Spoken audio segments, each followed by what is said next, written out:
Biografi Tuanku Imam Bonjol. Perkenalkan, nama saya Syaira Rasyilfa. Perkenalkan, nama saya Nadia Reski. Tuanku Imam Bonjol lahir di Bonjol pada 1 Januari 1772. Tuanku Imam Bonjol memiliki nama asli yakni Muhammad Syahab. Ia merupakan putra dari pasangan Khatib Bayanuddin dan Hamatun.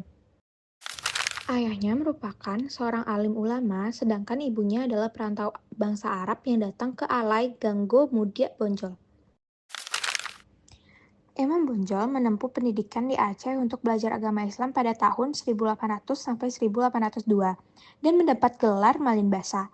Setelah dewasa, dia belajar agama Islam kepada Syekh Ibrahim, kumpulan di Bonjol pada tahun 1805 sampai 1814. Saat dewasa, ia menjadi ulama dan sekaligus pemimpin. Muhammad Syahab mendapat gelar dari masyarakat, yaitu Peto Syarif, Malin Basa, Datuk Bagindo Imam, dan terakhir Tuanku Imam. Tuanku Imam Bonjol tidak terlibat sejak awal dalam Perang Padri. Ia baru terlibat setelah Tuanku Nan Renceh dari Kamang, Agam, sebagai salah satu seorang pemimpin Harimau Nan Salapan menunjuknya sebagai imam bagi kaum Padri di Bonjol. Awal timbulnya peperangan ini didasari keinginan di kalangan pemimpin ulama di kerajaan Pagaruyung untuk menerapkan dan menjalankan syariat Islam sesuai dengan sunnah yang berpegang teguh pada Al-Quran dan sunnah Rasul.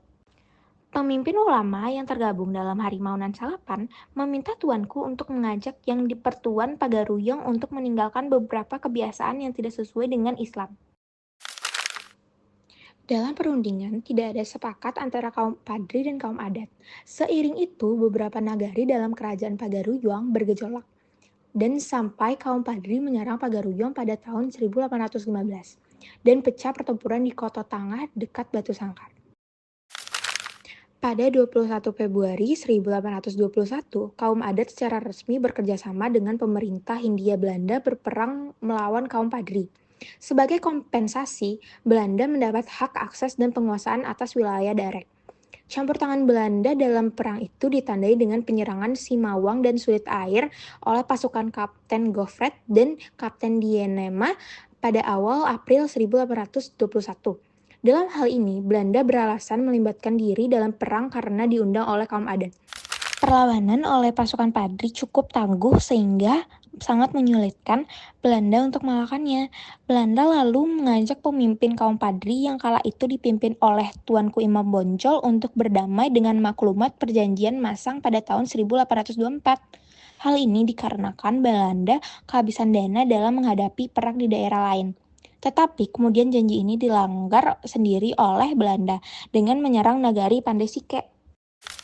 Namun, sejak awal 1833, perang berubah menjadi perang antara kaum adat dan kaum Padri melawan Belanda. Kedua pihak memantau untuk melawan Belanda. Bersatunya kaum adat dan kaum Padri ini dimulai dengan adanya kompromi yang dikenal dengan nama Plakat Puncak Pato di Tabe Patah yang mewujudkan konsensus adat Basandi Syara, Syara Basandi Kitabullah. Rasa penyesalan Tuanku Imam Bonjol atas tindakan kaum Padri atas sesama orang Minang, Mandailing, dan Batak dalam ucapannya. Penyerangan dan pengepungan benteng kaum Padri di Bonjol oleh Belanda selama 6 bulan, 16 Maret sampai 17 Agustus 1837. Pada saat penyerangan pertama, Belanda didukung oleh banyak perwira tentara.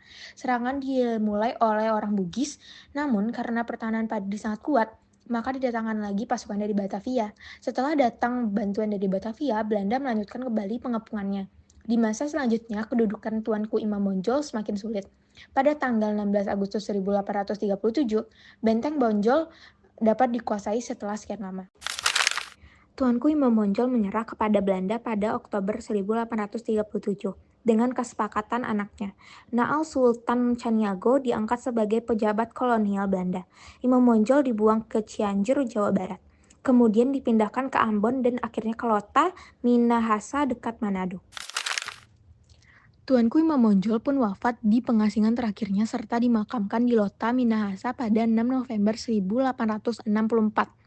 Tuanku Imam Bonjol menulis autobiografi yang dinamakan Naskah Tuan Imam Bonjol berisi tentang penyesalannya atas kekejaman dalam Perang Padri. Perjuangan yang dilakukan oleh Tuanku Imam Bonjol menjadi apresiasi akan kepahlawanannya dalam menentang penjajahan. Sebagai penghargaan dari pemerintah Indonesia, Tuanku Imam Bonjol diangkat sebagai pahlawan nasional Indonesia sejak 6 November 1973.